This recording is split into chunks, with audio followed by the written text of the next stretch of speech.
Hey guys, tonight we're heading to the warm, salty coast of Ghana, where fires crackle low beneath iron pots, sea breezes mingle with the scent of smoked fish, and something rich and savory simmers slowly in the shadows of swaying palm trees. You crouch beside a flickering flame, watching a pot bubble over with beans, spices, and mystery. The old woman stirring it barely glances at you. She's been cooking this way longer than most empires have lasted. You're not in a restaurant. You're not even in a kitchen. You're in the open, unpacked sand and crumbling stone, with only the stars, the waves, and the hum of a mosquito or two to keep you company. Tonight's story isn't about kings or queens. It's about stew. Specifically, the bean stews thick, smoky, and spiced that have sustained, soothed, and symbolized life on Ghana's coast for hundreds of years. You'll taste things your tongue doesn't recognize. You'll meet people who cook with one hand and summon ancestral spirits with the other. And you'll leave with a few questions, like, how did black-eyed peas survive the slave ships? Why were certain stews banned during colonial rule? And yes, why did one town believe that witches preferred their beans over children? You probably won't survive this trip with your breath intact. Some of these stews are legendary for their intensity, like bring your own bucket kind of intense. So, before you get comfortable, take a moment to like the video and subscribe, but only if you genuinely enjoy what I do here. And tell me, where are you listening from? And what time is it for you right now? I love seeing how far this sleepy little stew travels. Now, dim the lights. Maybe turn on a fan for that soft background hum. And let's ease into tonight's journey together. You begin at the edge of a fishing village. It's not on any tourist map, and even the locals speak its name with a shrug. The kind of place where goats outnumber people and the sea mist curls through every crack in the wall. Evening is falling thick and orange and damp. The first thing you notice is the smell. Not just fish, not just smoke. Something earthier, rich. You follow it. Past a kid splashing at the well, past a rusted boat hull turned upside down and now used as a bench, until you reach a knot of women crouched around a fire pit, their hands moving with hypnotic rhythm. The pots are enormous, blackened on the outside, shiny on the inside. They've been used so often the iron has absorbed the flavors of 100 years. You want to ask what's cooking, but no one answers at first. They're too busy stirring. One woman adds a pinch of dried pepper. Another tosses in something that looks suspiciously like a snail. A wrinkled hand offers you a stool, the kind gesture of someone who knows you'll be staying for a while. And so, you sit. Turns out, you're watching the preparation of what used to be called nkaye kayer aborobe, roughly translated, tangled beans. It's a stew that began as poor man's food, whatever could be found, fished, grown, or foraged. But over centuries, it became a ritual, a dish of meaning, a stew served to gods, mourners, and even court witnesses. Historians still argue whether this dish evolved as a coastal invention or a migration stew, something brought from the interior and bent into shape by sea salt and survival. What we do know is this: it's always made in groups. No one makes nkiye kiere aborobi alone. That would be suspicious. The stew is slow cooked with patience and muscle. No shortcuts here. You spot fermented fish paste being scraped into a pot, followed by some kind of dried leaf. The heat rises. You try not to sneeze. Smell means it's ready soon. The woman beside you mutters, then smiles. She's missing 3 teeth, but her laugh is whole.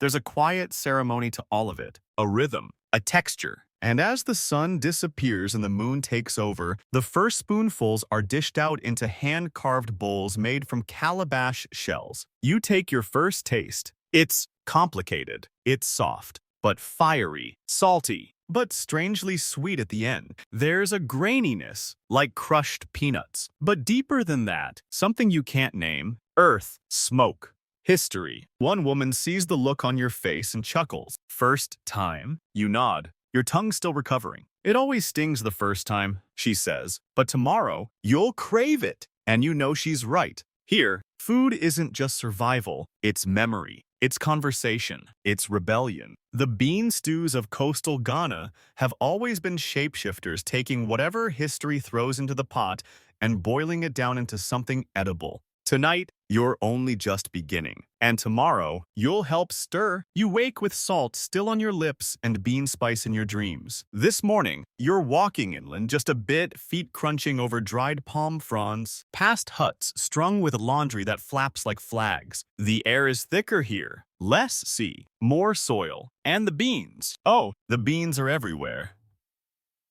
Not in bowls now, but in baskets, dried, sorted, and stacked in neat pyramids like treasure.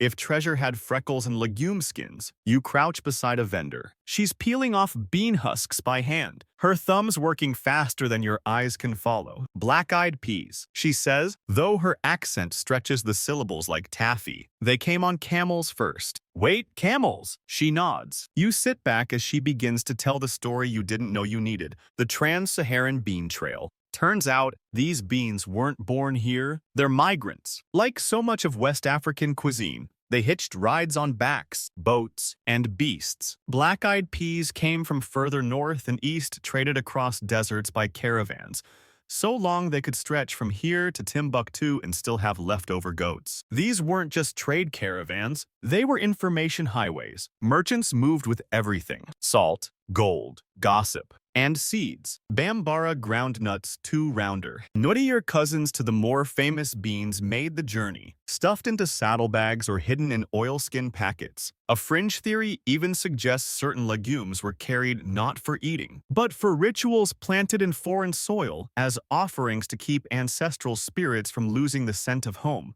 Historians still argue whether these beans became stew staples before or after Islamic influences introduced new preservation techniques like drying, smoking, and fermenting. Either way, by the time the beans got to Ghana's coast, they were no longer just food. They were culture. They were the foundation of something slow, sturdy, and forgiving enough to feed a village. You see an older man emerge from a tin-roofed hut. Dragging behind him a massive sack of dried beans, he tosses it down with a grunt, then shuffles over and plants himself beside you. His voice is gravel and memory. "I remember when the only money we had was beans," he says. "During the droughts, no cassava, no yam, just stew and hope."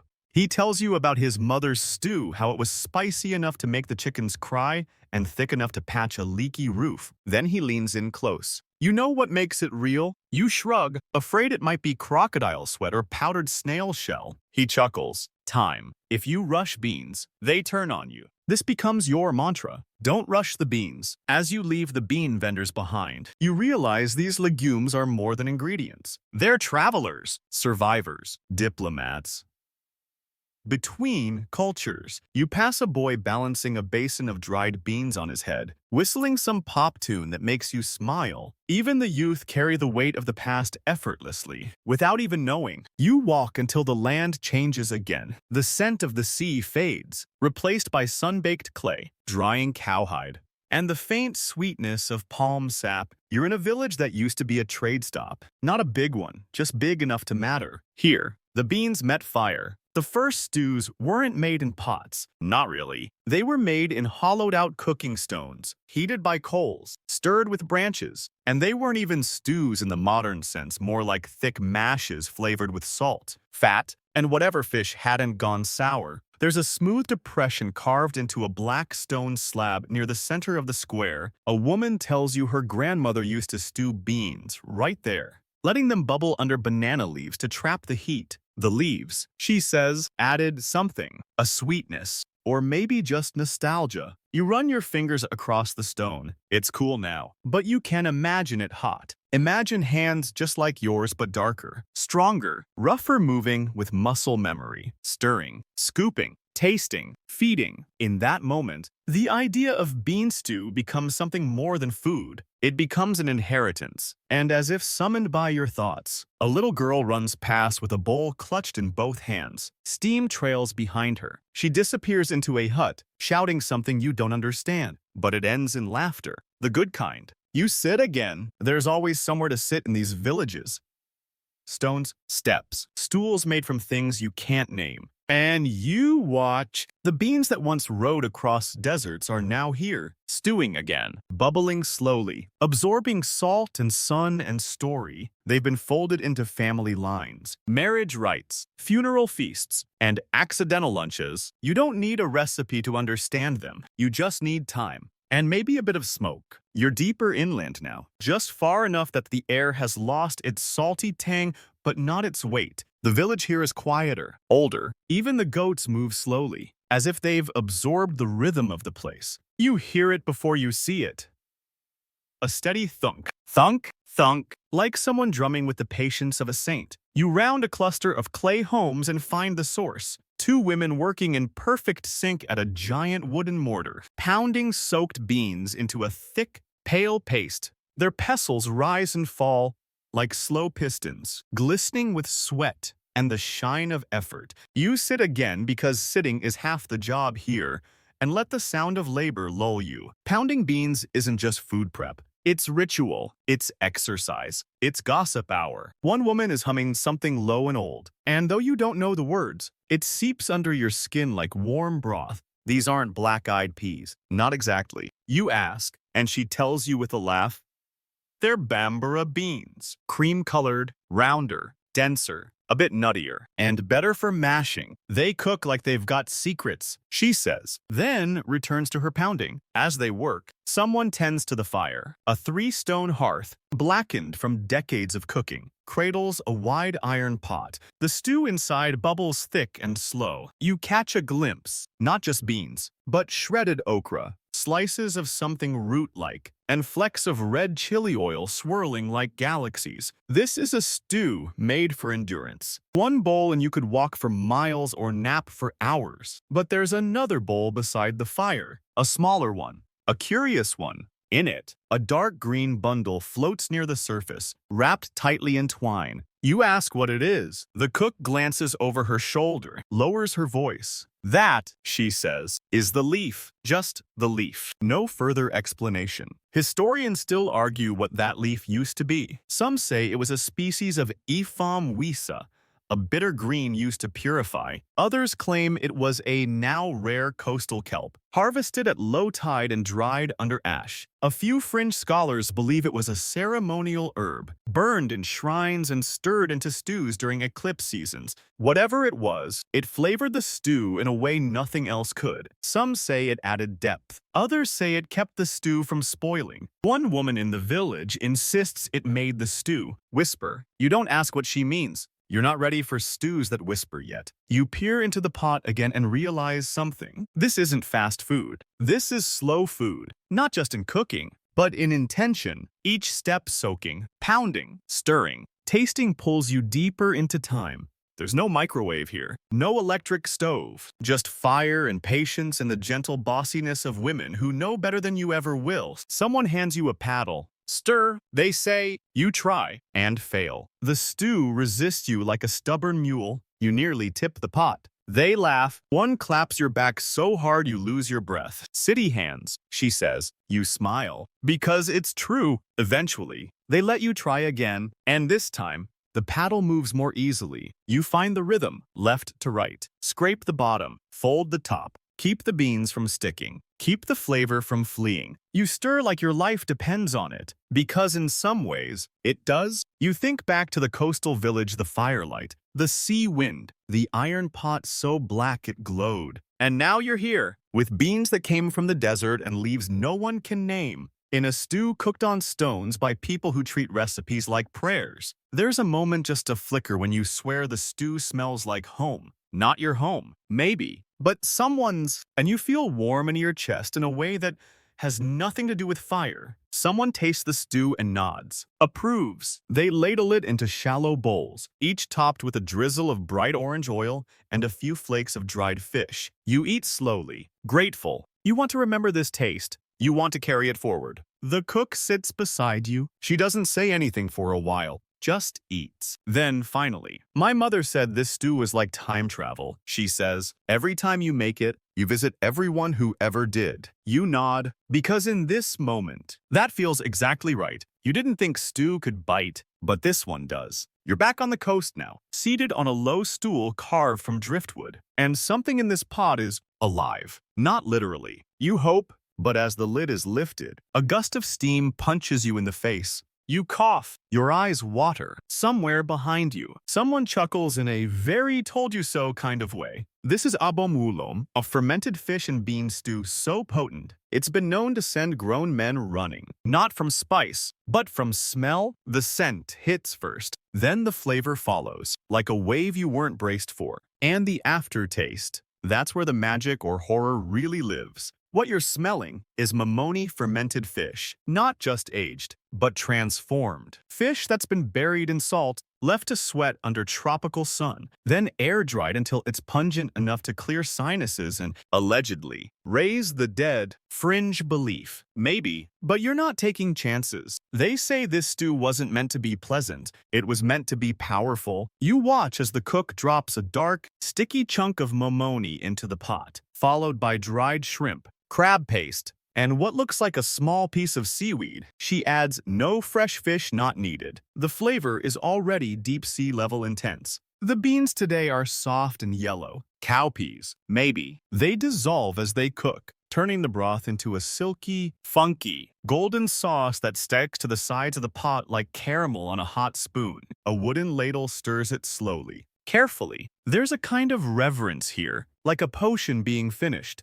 You glance at the cook, who's now sprinkling in ground melon seeds, a dash of red palm oil, and something unidentifiable brown, flocky, probably not from this grocery store. She looks up at you. You smell it. Yes, you smell it. From 3 villages away, probably. Good. That means it's ready. You brace yourself. She hands you a calabash bowl. Steam curls off the top. A thin sheen of oil dances across the surface like fireflies on water. You take a breath, then a sip. Boom! It hits your tongue like a thunderclap. Sour, salty, earthy, rich. There's no easing in, no warm-up. This stew kicks down the door and walks in like it owns the place. You chew slowly, carefully. The beans are soft, but the flavor crunches. Somewhere under the umami avalanche, there's a delicate sweetness, like coconut husk or roasted plantain left too close to the fire. The cook watches your face the way a grandmother watches her garden. Good. You nod. Then cough. She cackles. That's the momoni. Legend says fermented fish stews were used to test the courage of sailors, to ward off evil spirits, and, according to one coastal folktale, to break spells cast by rival villages. Whether any of that's true, historians can't quite agree, but they do know this. Such stews were essential to preserving protein before refrigeration. In the humid coastal heat, fermentation wasn't a choice.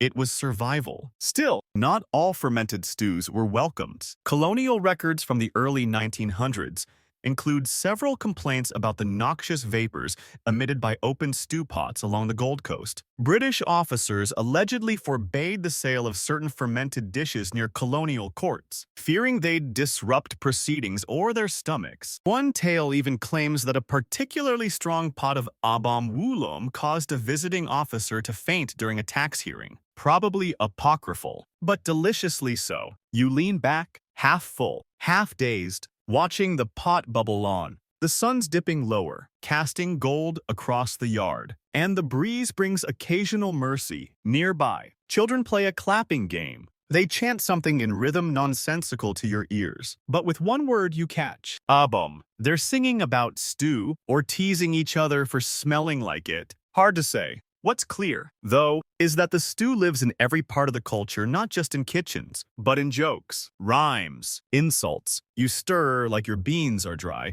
is apparently quite the burn. The woman beside you laughs again, softer this time. You'll never forget that taste, she says, and she's right. Your tongue might recover, but your memory, that's going to carry the momoni forever. You glance back at the fire, the pot, the steam, and realize something odd. It doesn't smell so bad now. Maybe your nose has adjusted. Or maybe, just maybe, this stew has accepted you. You smile, and somewhere in the distance, a goat sneezes. You're still in the village, but now you're listening. Not to music, not to waves, but to the sound of preparation, soft, repetitive, grounding. A hollow rhythm echoes from somewhere close. You follow it around the corner of a mud-walled house and find a girl, maybe 12, pounding something in a narrow mortar carved from a tree trunk. Thunk, pause. Thunk, thunk. She's not making flour. She's working on the base of the stew, grinding chili, ginger, garlic, and a curl of dried citrus peel. Everything is added raw, pounded into a fiery orange paste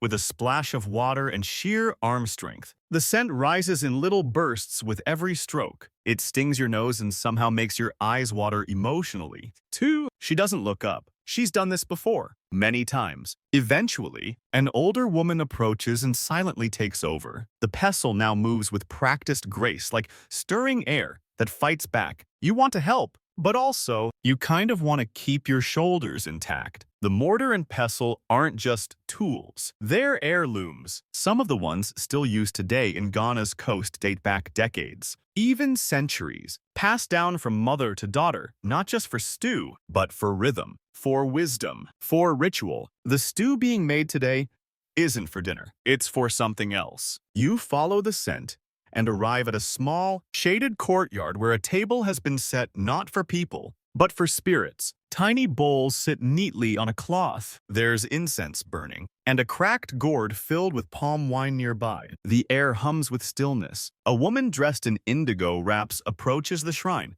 She carries the bean stew in both hands, steam curling up around her wrists. She doesn't speak. She simply places the bowl among the others and bows her head. You lower your gaze. This is sacrifice. Not in a blood sense, this is about memory. The stew is for the Ensamanfo, the dead. In Akan belief, the ancestors don't leave. They stay near, guiding, watching, whispering, and they eat. Through scent, through presence, through the repetition of recipes that tie the living to the past. The stew offered here is always simple. Beans, palm oil, salt, a little pepper, sometimes no flashy additions, because this is about respect, not impressing dinner guests. You sit on the edge of the courtyard, as quiet as you can. A breeze drifts in, carrying the scent of ginger and groundnut. The woman finally speaks. They only eat what they remember. She says, so we cook it the same way, always. It's not superstition, it's routine as ritual. She tells you how, even in modern cities, some still leave a plate of stew outside the door during funerals, or whisper a name before the first bite of a special recipe, not to summon,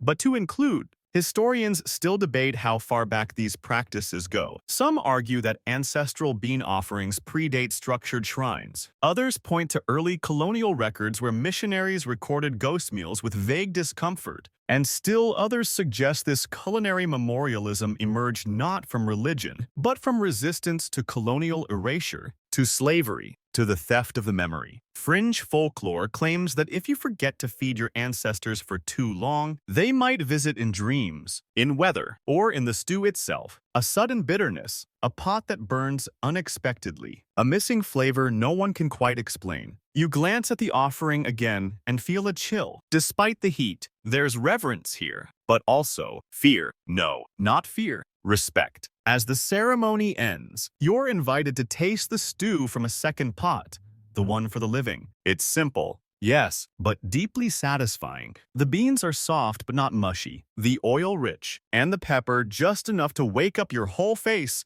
and you realize something. This isn't about flavor, it's about continuity. You're tasting a recipe that hasn't changed in generations. Maybe slightly more salt, maybe one less leaf, but the essence, the same. It's not a dish. It's a relationship. As you walk back toward the cooking area, you pass the young girl again, still pounding away, now humming a tune that loops in circles. It sounds familiar, not in melody, but in emotion. It sounds like remembering. You wonder who taught her that, and you wonder who she'll teach next. Night has settled like a heavy shawl, thick and warm and clinging. You're not alone. Though, in fact, it feels like the whole village is awake now, drawn to flickering fires, the scent of smoke, and the low, rumbling promise of a feast. This isn't a festival you've read about in guidebooks. It's not for tourists, not even for formal religion. This is a local thing, a family thing, someone's uncle finally paid his debts.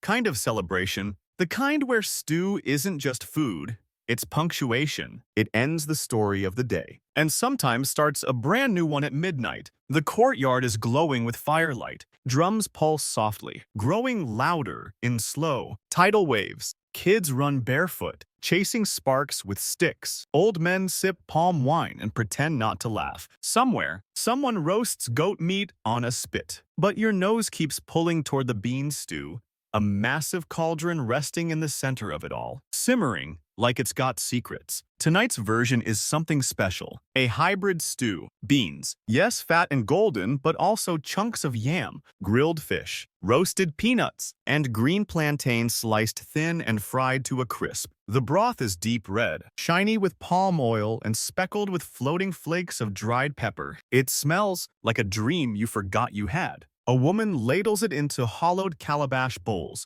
You're handed one. It's heavy, comforting. You take a bite. It's hot, not just in temperature, but in attitude. Sweet, smoky, tangy, creamy, and just when you think you figured it out, the chili kicks in and reminds you that you're very much awake. People gather around fires in clumps, chatting, clapping, eating straight from bowls with fingers and flat rounds of kenki dough. It's messy, joyful, loud, and right in the center of it is the stew. One man explains between bites, every stew is a memory. But this one's a dare. You blink. A dare. He nods, grinning. We put everything in. See that? He points to a blackened chunk of something buried under yam. That's roasted locust. You cough. He laughs harder. Midnight feasts like this are part of life along the coast, not because they're scheduled, but because life demands them. Weddings, reconciliations, funerals, rival soccer wins. Any reason is enough to cook big and stir long. In these moments, bean stews become currency, unity, even apology. There's an old custom in some villages. If two people are feuding, you don't send a letter. You send a bowl of stew. If the other person eats it,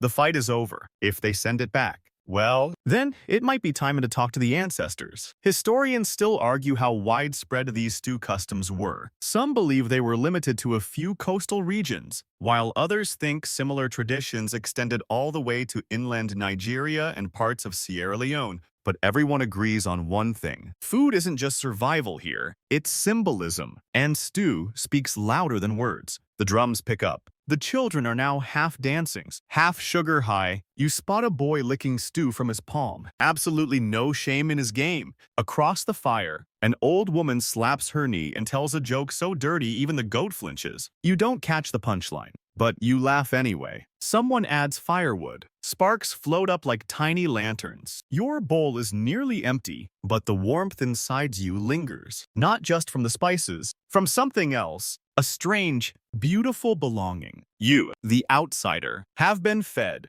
That means something. A teenager sits beside you and offers another scoop of stew from her bowl. She doesn't ask first, just assumes you'll accept. You do. It's a small thing, but also a huge one. Later, as the fire crackles low and people drift off in pairs or threes, someone begins a slow song. No instruments, just voice and air. It's a lullaby, maybe, or a memory with melody. You close your eyes, the stew sits heavy in your belly. In the best possible way, you smell wood smoke in your clothes. You feel your heartbeat sinking with the last fading drumbeat. And somewhere in the dark, someone whispers, "Next time, we show you the stew that changes people." You don't ask what that means. You're too full, too sleepy, too ready for whatever magic tomorrow's pot holds. Morning comes late. You wake to a sky that's already warmed over and buzzing, not with traffic or alarms, but with flies, chickens, and the occasional shout of someone bargaining far too energetically over okra. Your stomach reminds you it's still digesting last night's stew. Honestly, it might be doing that for a while. You stretch, step outside,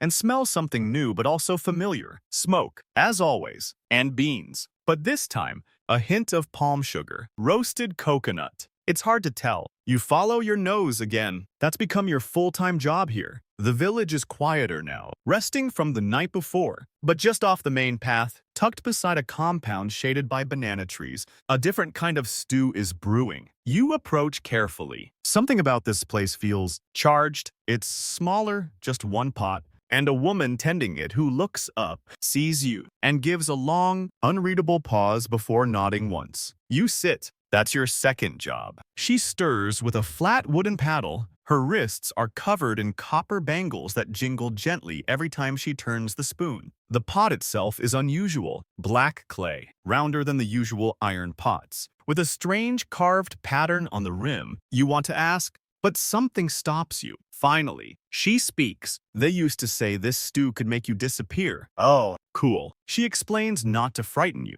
but to educate. This is a witch's pot, or so the stories go. Not literally hers, but the kind of stew pot you'd find in the homes of midwives, herbalists, and women whispered about but never publicly named. This isn't stew for eating. Not at first. It's stew for shifting.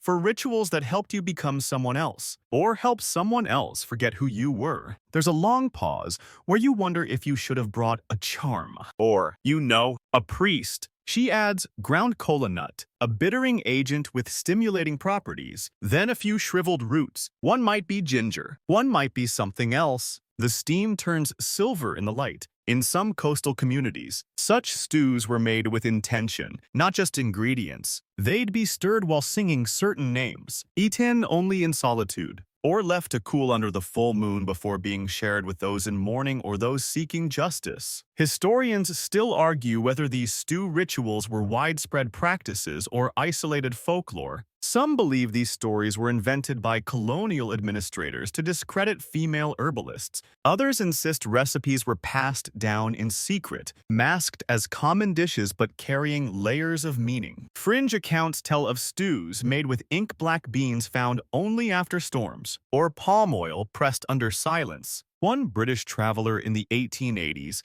described being served a bean stew that made him cry uncontrollably for 3 hours. He chalked it up to bad chili, but locals insisted he had seen something. You're handed a bowl. It's smaller than usual. Intimate. The stew inside is a dark reddish-brown, flecked with green, and smells faintly of nutmeg and citrus rind, but also something earthy, like moss after rain. You hesitate. She doesn't pressure you, just watches. You taste. And it's subtle. Not spicy, not salty. Just warm, deep. A kind of slow burn that rises from the center of your chest and stays there like an echo. You blink. The fire crackles. The birds chirp. A goat sneezes behind you. Everything is perfectly normal. But also something's shifted. Not outside. Inside, you remember something you hadn't thought of in years. A kitchen. A different stew. A hand stirring it. Yours. Someone else's. The woman says nothing. Just stirs. Some say stews like this were used to induce visions. Others claim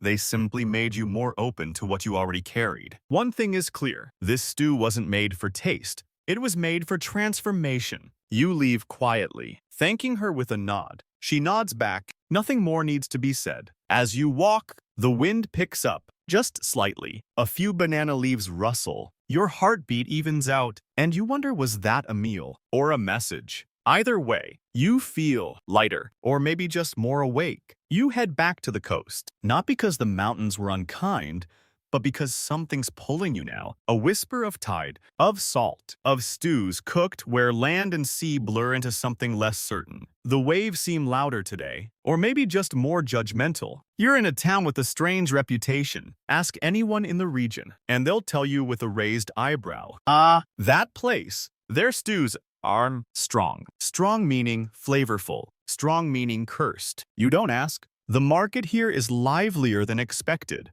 Narrow paths packed with woven baskets, dried fish, lined up like leather bookmarks, and spice sellers hawking powders and colors you didn't know existed. But tucked behind the stalls, half hidden under an awning of fraying palm leaves, you find what you came for. A woman stirs a pot so massive it's propped on bricks and surrounded by a literal moat of water in case the stew gets ideas. Someone jokes behind you. You laugh, but also take a step back. She doesn't speak much, just gestures for you to watch. And so you do. The stew in question is thick, dark, and oily. Not shiny red like palm oil, but dull like shadows on wet clay. And it smells wrong. Not bad, just confusing. You catch cinnamon, then smoke, then iron. then pepper, then something floral that makes your stomach lurch before settling again. This is encamo abom. Someone tells you, talking stew. Excuse me. They explain. The stew is said to speak during preparation. Not out loud, though. There are stories, but through signs. A pot that bubbles on one side only. A stew that refuses to thicken. A taste that vanishes halfway through the spoon. Cooks of encamo abom weren't just chefs. They were interpreters. They read their stew like scripture, and if it didn't behave, they didn't serve it. Today's cook stirs in wide circles, then taps the paddle 3 times against the pot's rim. Her lips move silently. She tastes the stew, waits, then adds nothing. Not a pinch, not a stir, just watches. You ask if she'll serve some, she shrugs. If it settles, this stew has agency. You sit, heart, somewhere in your shoes. The stories about this dish go back generations. One tale tells of a woman who cooked it for a traveling preacher only for him to faint mid-bite and wake up confessing to crimes no one knew about. Another says a thief once tried to steal a pot of it and woke up blind for 3 days. Are these true? Historians still argue whether such legends emerged as warnings or as marketing. You're handed a bowl. Oh, the stew is gray-brown, thick as wet clay, flecked with something yellow. Fried shallots. Egg. No idea. You take a slow bite. Nothing. Another bite. Suddenly, your mouth fills with pepper, then sweetness, then bitterness, then nothing again. It's like trying to catch smoke in your teeth. You set the bowl down, not because it's bad, but because it's uncanny. The woman watches you. It's not for everyone. You nod. That seems safer than answering. The lore around these stews is impossible to untangle. Were they spells? Were they just clever flavor layering? One fringe theory claims the talking stew was originally used in pre-colonial courts, a dish served during dispute rituals, with ingredients selected to manipulate mood and memory. You don't know what to believe, but you do know this. You won't forget that taste. As you leave the stew stall, a dog follows you for half a block, then stops abruptly and walks the other way. You try not to read into it. Later that evening, you sit by the sea with your notebook and try to write down the flavors you remember. You get to pepper, clay, coconut, before trailing off. The page stays mostly empty, but your mind is full. The breeze is sharper now, not cold, just purposeful, like it remembers things you've forgotten. You're sitting beneath a baobab tree that looks like it's been waiting centuries just to lean slightly left. In front of you, a new kind of stew is cooking. But this time, the hands stirring it aren't local. They're wearing sleeves, starched,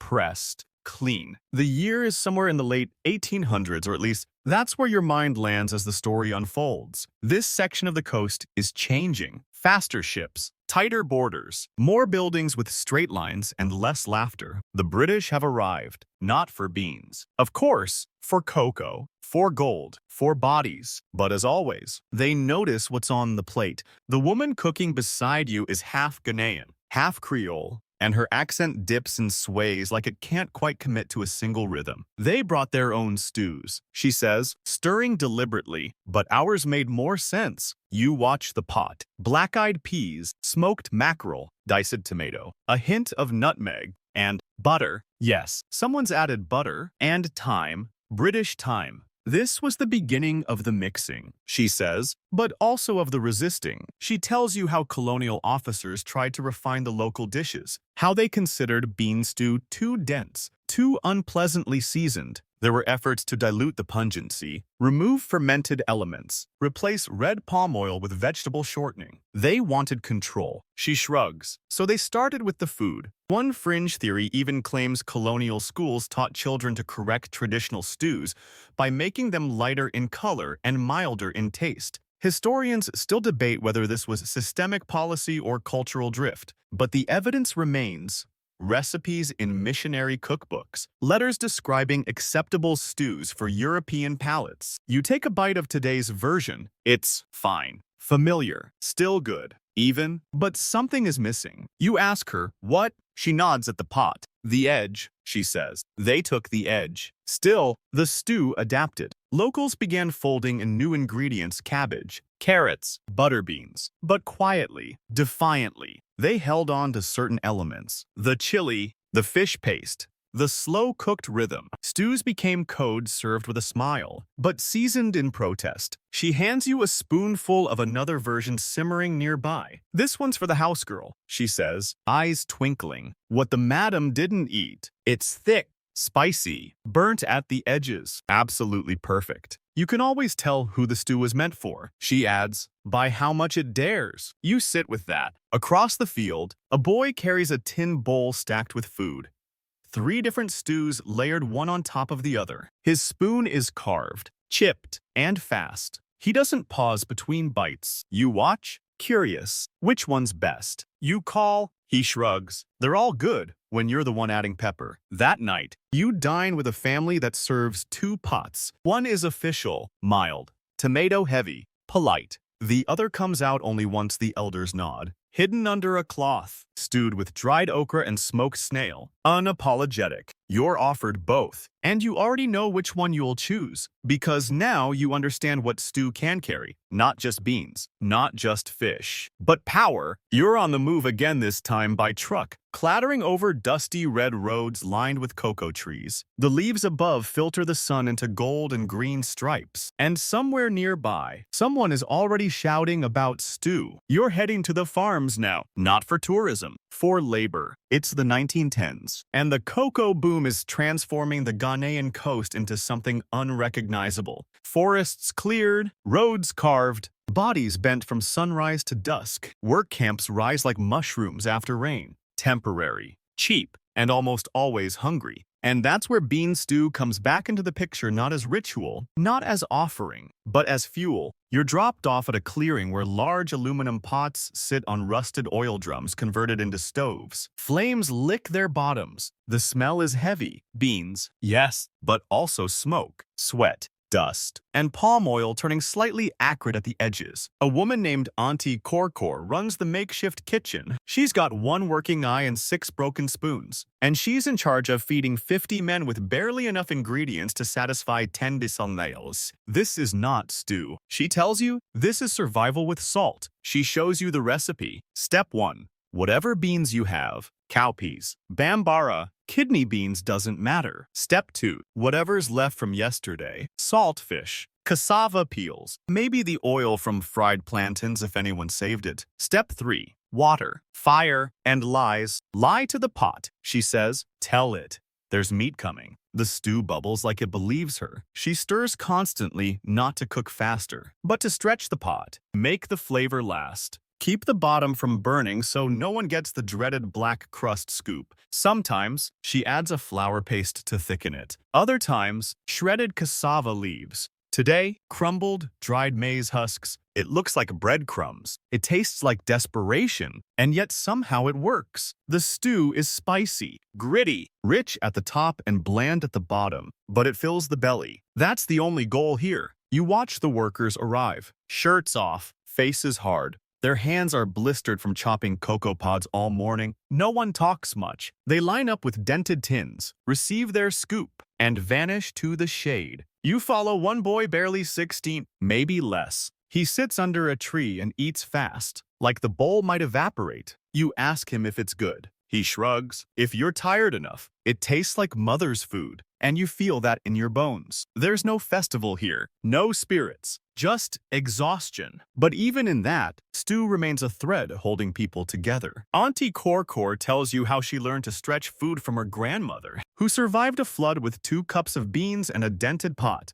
Historians still argue how much these stew kitchens influenced Ghana's modern culinary backbone. Some say they diluted the old ways. Others say they invented something new.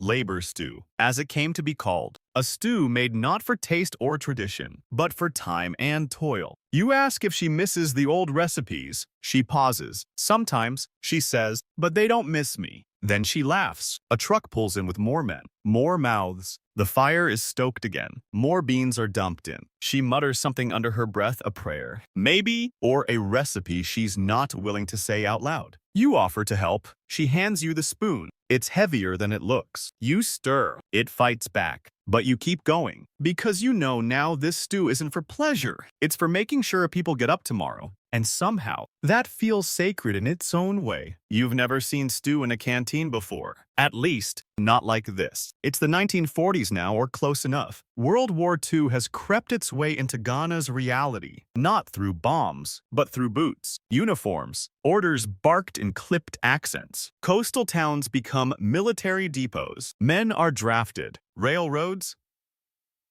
And meals, those change. 2. You're standing outside a field kitchen hastily set up beside a training camp near Takoradi. There's a row of aluminum trays on a wooden bench, and next to them, a massive steel pot steaming over coals. It looks sterile. Wrong. Like someone tried to make bean stew without ever tasting it first. You peek inside, it's watery, too pale. Floating near the top are chunks of something white and slippery. Not fish, not yam, beans. Yes, barely. But the broth looks confused. What is that? You ask. A nearby cook grimaces. Navy bean stew. You blink? Navy. Like navy beans. He nods. The British brought crates of them. Canned, dried, powdered. Everything but flavor. The dish was part of rations, supposedly high in protein. Cheap.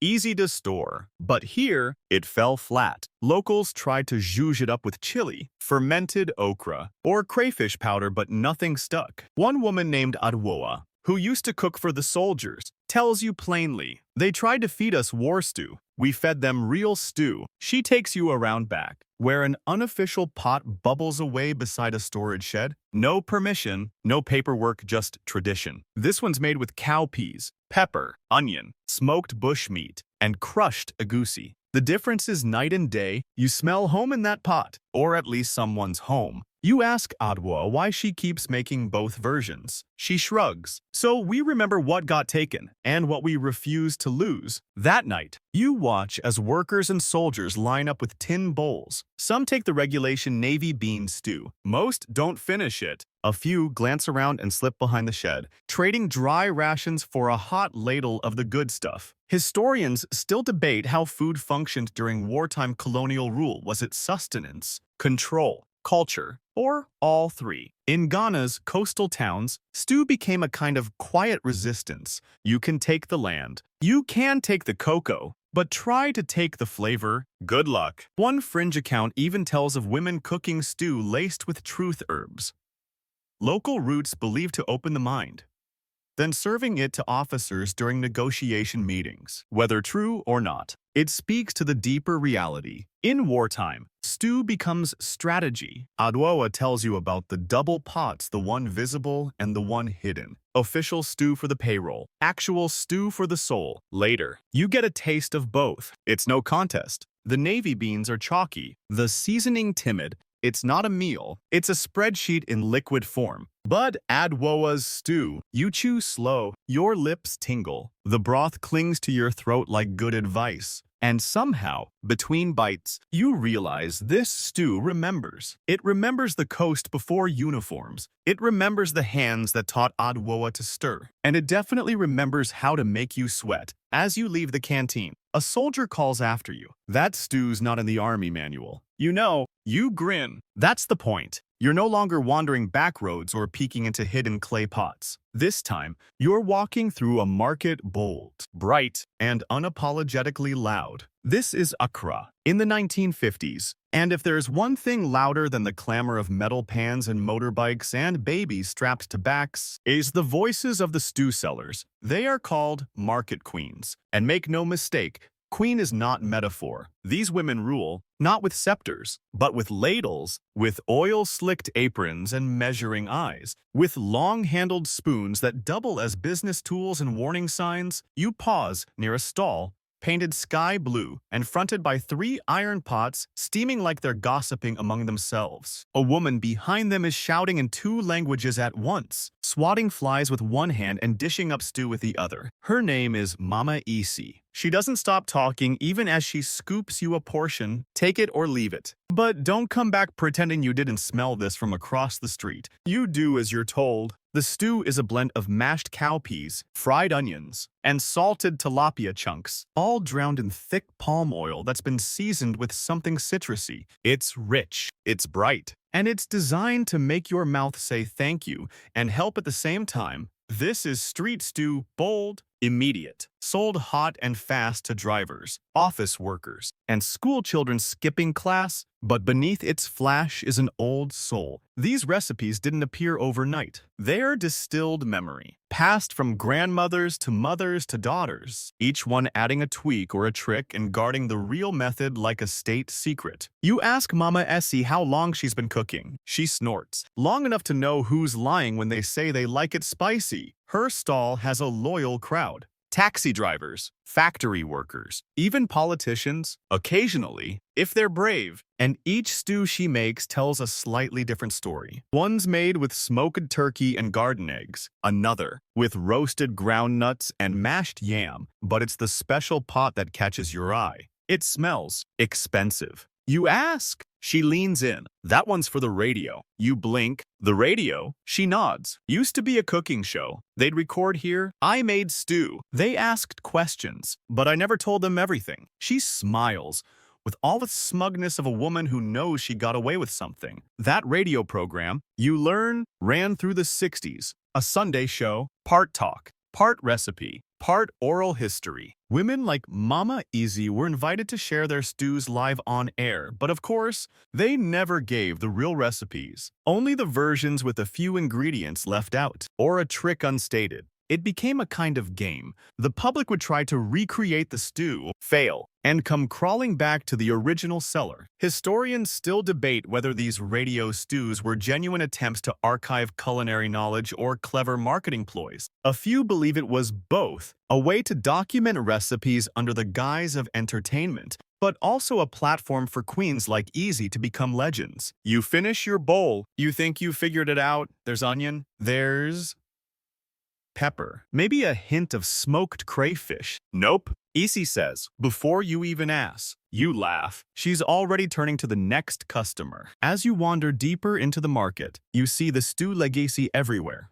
Young girls with flip-flops too big carrying trays of beans. Old men slurping silently under umbrellas. A hand-painted sign reads, Hot Bean Stew. Get your memory back. You believe it? One boy tells you his mother's stew is so good, even thieves return the next day to pay. Another woman swears her aunt's version cures heartbreak. A man insists he proposed to his wife over a bowl of spicy boar. You can't prove any of it, but you also can't disprove it. And maybe that's what stew is now. A space between fact and flavor, between performance and preservation. As you head toward the bus stop, your lips still tingling. You hear someone shout behind you. Next time, come hungry. You turn, but they've already vanished into steam. Friday smells like pepper. It clings to the air differently than on other days, brighter, hotter, expectant. You're back in a smaller town, walking along a narrow path where everything feels a little slower, a little quieter, like the world is holding its breath. But in the kitchens, the bean stews are louder than ever. There's a rhythm to it every Friday, almost everywhere. On porches, by charcoal stoves, in aluminum pans tilted on stones, beans boiling, peppers being pounded, onions sliced and sizzling in red palm oil. And the reason? Religion. In many communities along Ghana's coast, Friday is a day of restraint, fasting for some, simpler meals for others. In Islamic households, meat is set aside until sundown. In Christian ones, Fridays became associated with more humble fare, no meat, minimal flair, but still flavor. So what do you serve that's filling, respectful, and doesn't feel like punishment? You already know the answer. Beans, stewed slowly, spiced generously, and paired with fried plantains, boiled rice, or kenki, sometimes called red for its fiery color. Other times, just the Friday meal. It's a dish that tucks hunger away gently without demanding too much in return. You sit beside a woman named Rebecca. She's cooking over 2 stoves at once, flipping plantains with one hand and stirring beans with the other. You offer to help. She glances at you. Can you turn without burning it? You pretend to know what that means and take the spoon. The stew smells incredible. No fish today, this one's vegan, honoring Friday's gentle rules. But it's got depth. Palm oil turned redder than blood, onions fried until translucent, a hint of nutmeg, or maybe alligator pepper. The beans' black-eyed peas are soft but intact. No mush here. This is deliberate texture. You taste, it's warm. smooth, deeply earthy. Somehow, it feels both sacred and casual. Rebecca laughs. If you eat stew on Friday, you won't lie on Saturday. Is that a proverb? She shrugs. Maybe. Or maybe I just made it up. Stews like this weren't just religious meals. They became markers of time. Beans on Fridays, meat on Sundays, leftovers on Monday. In some homes, this rhythm still persists, a soft structure within chaos, a culinary calendar with its own weather. Historians still argue whether these food patterns came from colonial missionary influence, Islamic fasting traditions, or pre-colonial market cycles. Some say it was a blend. Others argue it emerged out of necessity. Meat was expensive. Beans were not. The body needed rest, and beans offered mercy. You help ladle stew into enamel bowls for the neighbors. An older man shuffles up, mumbles something about Rebecca's stew being too hot for sinners, and takes his portion with a wink. Across the compound, a radio hums softly with Friday prayer. Children dart between laundry lines. Someone is napping in a chair made from tires. And yet, the stew remains the center. It doesn't shout. It doesn't demand. It simply waits, warm and ready. You eat yours slowly, not because it's complex, but because it's earned. There's something beautiful about a dish that knows its place in the week, not as a celebration, not as resistance, but as a comfort, a pause. Rebecca wipes her hands on her skirt and sits beside you. I don't cook fancy, she says, but Friday beans, they never fail. You nod, because there's nothing more to add. The breeze kicks up slightly, and for the first time, you realize this might be your favorite version yet. The first thing you notice is the sound. No clatter, no banging of lids, no scrape of spoons against aluminum, no hiss of oil on fire. Just quiet,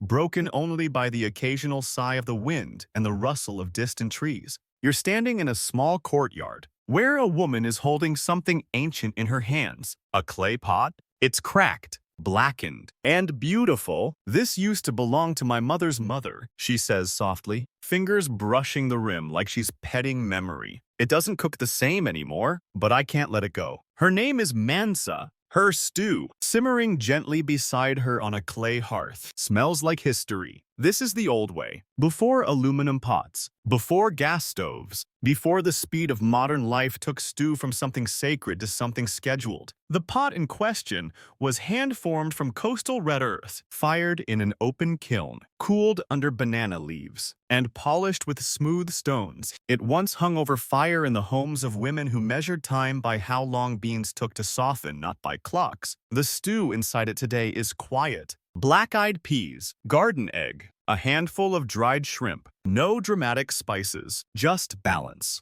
warmth, patience. You sit beside Mansa as she stirs with a carved stick that looks older than the radio on her shelf. She doesn't measure, she doesn't taste, she just knows. But this isn't a cooking demonstration. It's a farewell. Because the clay pot, despite its loyalty, has been replaced in most homes with aluminum, with stainless steel, with electric slow cookers and pressure gadgets that do in minutes what once took the arc of a sun to perfect. People don't want to wait anymore, she says, and that's fine. But something is missing now. Historians have noted this shift with a kind of melancholic admiration. Modern cookware changed the game lighter, cheaper, easier to clean. But clay taught the stew. It held heat differently. It breathed, slowly letting moisture escape, concentrating flavor. It created a crust, a caramelization at the bottom that was never burned, just bold. Clay cooked stew with emotion. Aluminum cooks with efficiency. You taste Mansa's version. The beans are buttery. The oil is subtle. And there's that unmistakable smoky echo that only clay can whisper. Tell me, that doesn't taste like a fire from 40 years ago, she says, grinning. You nod, mouth full, eyes stinging. She tells you about her daughter, who now lives in Accra. She cooks too, but on an induction burner, in a chrome pot, using measurements from Pinterest. It's still stew, still good. But when Mansa visits and brings her old clay pot, she says it smells like someone I used to be. And that's what you feel now. Like the stew isn't just in your mouth, it's in your bloodstream. Familiar and foreign. like waking from a dream you didn't know you missed. Fringe culinary writers in Ghana have been calling for a return to clay. Some chefs are experimenting again, firing their own pots, slowing down their kitchens. One even serves stew in broken calabash halves, just to remind people how things used to be tasted. But clay is delicate. One drop, one wrong flame, and the pot goes silent forever. You ask Mansa how many clay pots she's broken. She chuckles. Enough to know the good ones name themselves. You help her lift the pot gently from the fire. She doesn't scrape the bottom. That part, she saves. The memory piece, she calls it. Later, as you sit by the fading embers, you realize something. This isn't just about stew or cookware. It's about what we carry forward and what we leave behind. And sometimes, what we leave behind still finds its way into the next pot, one smoky spoonful at a time. You're back where you started, on the coast, near a crooked fence wrapped in drying laundry, a sea breeze tangling your thoughts like kelp. The air smells like wood smoke, again. But this time, it's different. You're not chasing stew anymore. You're helping make it around you. A cluster of young people, chefs, farmers, even a food blogger or two have gathered for something that looks suspiciously like a revival, a kind of stew retreat. No official sign, no corporate sponsor, just a fire, a few inherited recipes, and a whole lot of borrowed time. One girl named Eno is slicing garden egg with a rusted blade. Another, Kojo, is shelling beans. He says they came from his grandmother's farm, replanted from seeds she'd hidden in a glass jar during the drought of '83. You offer to stir, and no one stops you. The pot is cast iron, but beside it sits a clay pot, just like Mansa's, cracked, repaired, still here. Today's stew is a tribute. A blend of old and new. Bambara beans meet dried shrimp powder. Palm oil mingles with the lime zest. Someone adds a drizzle of coconut cream just to see what happens. And yet, it still smells like Ghana, like memory. You realize something as the stew thickens. This isn't nostalgia for nostalgia's sake. It's remembrance as craft, because these young chefs aren't copying. They're reclaiming, finding forgotten stew names in oral history, recovering techniques nearly lost to aluminum shortcuts. One girl describes how she fried her beans over crushed charcoal after reading about it in her great-grandfather's war diary. Another brags about sourcing a spice blend from a woman so old her measuring spoon is her thumb. Historians are watching this movement. Tentatively, some celebrate it. Others worry it will become too curated, too aesthetic, too filtered for likes. But on this beach, none of that matters. What matters is the pot, the stirring, the taste. You try the first spoonful. It's rich, yes, but also layered. There's a boldness, a youthfulness to it, like someone stirred in curiosity. You catch hints of every section you've passed through. The fermentation of Section 4, the reverence of Section 6, the resistance of Section 9, the rhythm of Fridays from Section 13. It's all here, folded into a single stew. Someone says they're calling it Eben Pa, a nickname for good fence, but also a way to say a dish that holds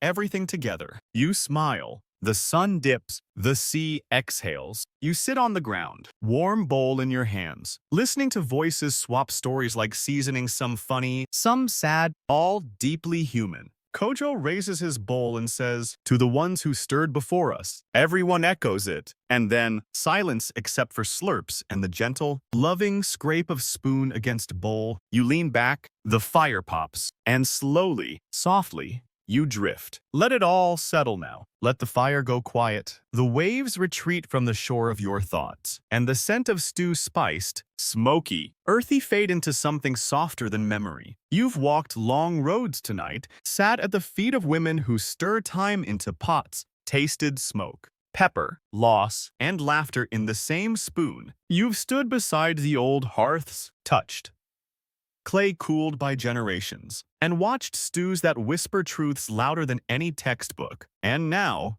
you rest. Let your breath slow. Imagine the warm weight of a bowl in your hands, the steady pull of the tide beyond the palm trees, the hush of old songs hummed behind market stalls. Let the sound of bubbling beans become the background hum of your dreams. You're not in a kitchen anymore. You're floating, rocked by waves, wrapped in stories, full in every way that matters. Tomorrow, you'll return, maybe to your kitchen, maybe to a memory, maybe just to your day. But tonight, you carry a little bit of Ghana with you, in your belly, in your breath, in the quiet, golden aftertaste of a meal that took 16,000 words to finish, and still leaves you wanting one more bite. Sleep well now. The stew will still be simmering when you wake.